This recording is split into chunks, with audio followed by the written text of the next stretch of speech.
kita luar daripada negeri Perlis, akan ada stigma yang Perlis ni Wahabi. Jadi soalan saya, apa yang dimaksudkan sebenarnya dengan Wahabi tu?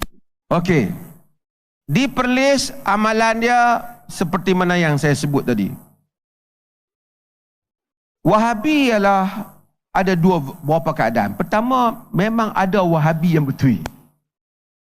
Yang kedua, tapi di Nusantara ini, sejak daripada tahun sebelum daripada tahun 90-an, sebelum daripada era tahun 1900 ke atas, istilah Wahabi mula dipopularkan apabila ada golongan reformis yang mula nak buat pembaharuan berhubung hal ehwal agama di dalam masyarakat Islam di Nusantara. Siapa pernah dengar nama Hamka? Okey. Ada satu buku Hamka yang menarik. Siapa orang Johor sini tadi? Hamka menulis satu buku, nama dia Teguran Suci dan Jujur terhadap Mufti Johor. Boleh cari kat internet dan boleh baca. Dalam itu Hamka menceritakan bagaimana dia dituduh Wahabi kerana dia memberikan pandangan yang berbagai oleh Mufti Johor.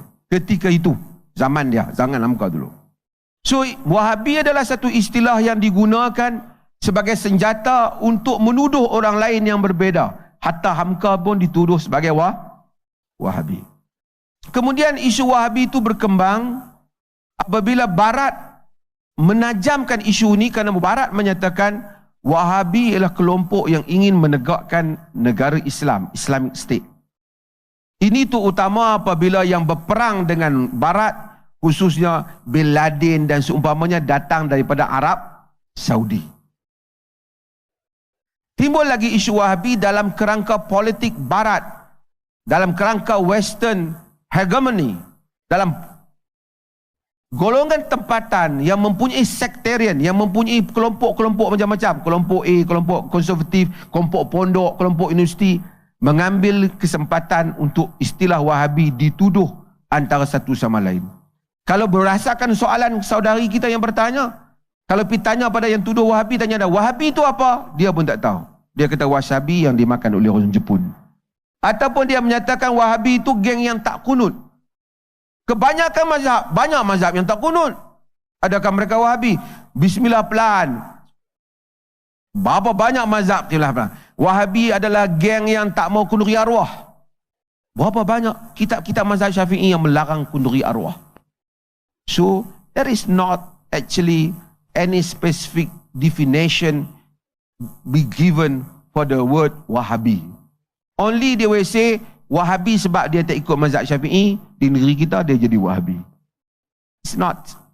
Wahabi telah menjadi satu istilah yang dituduh berbagai-bagai. Di Perlis tidak ada buku Muhammad bin Abdul Wahab yang dikaitkan dengan Wahabi yang digunakan sebagai sukatan pendidikan. Tak ada.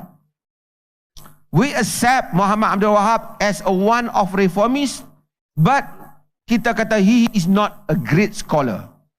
He just a pendakwa. He did some good things for his country, Saudi. Ada benda yang kita agree dan disagree dengan dia, tapi kita tak kata dia kafir dan apa. Because siapa yang puji dia? Dr. Qaradawi puji dia. Syekh Wahbah Zuhaili puji dia. So kita tak ramai scholars puji dia. Kita kata it's good things dia buat, tetapi bukan semua benda kita setuju. Do we follow him? Dia punya buku dia macam apa? In this state, kita tidak ikut dia. Tapi pasal apa dia berkata Wahabi?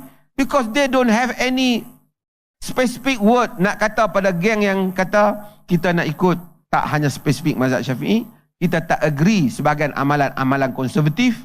So they call us Wahabi. So itu adalah dia punya weapon.